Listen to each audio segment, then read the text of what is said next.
just imagine a general is sitting inside a defense command center in Tel Aviv or Riyadh.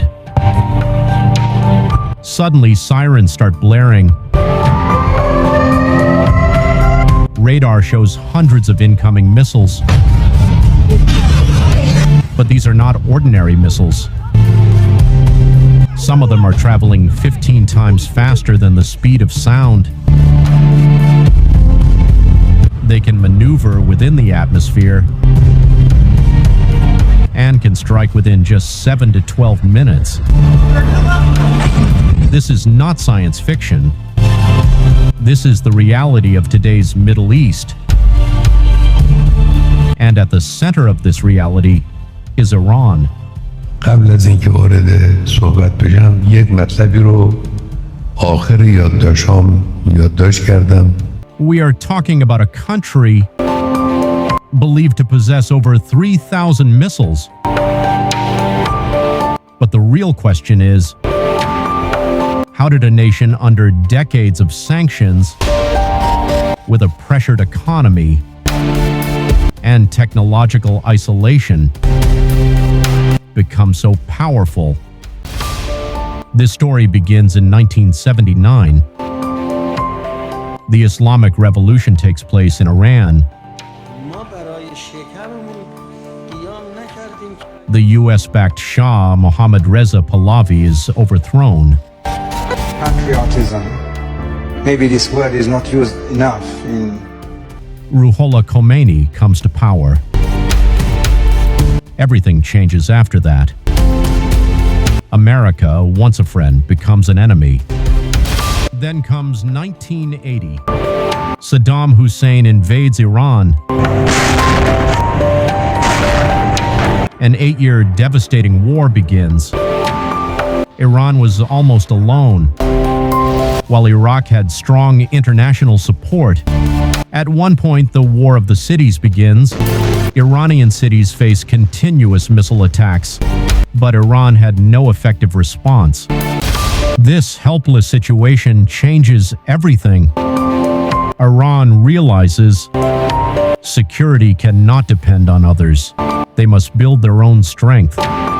This decision becomes the foundation of their future. Iran's missile program begins. They secretly acquire some Scud missiles, then start reverse engineering, led by Hassan Tirani Moghadam.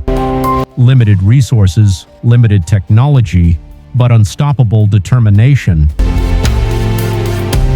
Gradually, they develop Shahab 1, Shahab 2, and Shahab 3. Shahab 3 was a game changer. For the first time, Israel and US bases came within Iran's range. It wasn't just military, it was also a psychological victory.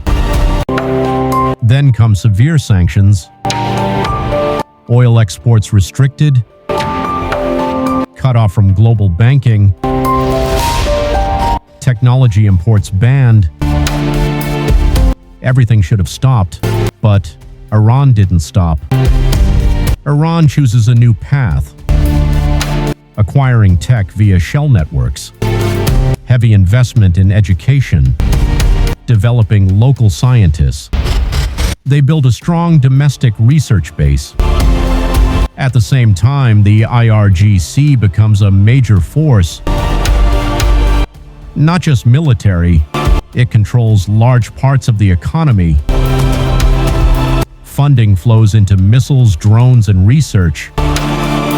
Iran knew it couldn't fight like the US, so it chose missiles, drones, proxy networks. In 2023, Iran unveils the Fattah missile, traveling at 15 times the speed of sound and capable of maneuvering mid-flight. Shahed 136 drones, low-cost, high-impact, swarm attacks, overwhelming expensive defense systems. Iran's rise didn't happen overnight.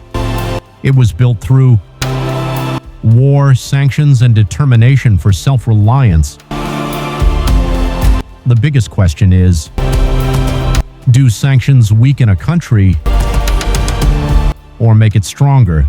And it can be assumed that Iran, surrounded by mountains and protected by multiple defenses, including the Melon Canal, is impossible to defeat. That's why Iraq has not won despite fighting for 8 years. What do you think? You can tell me in the comments.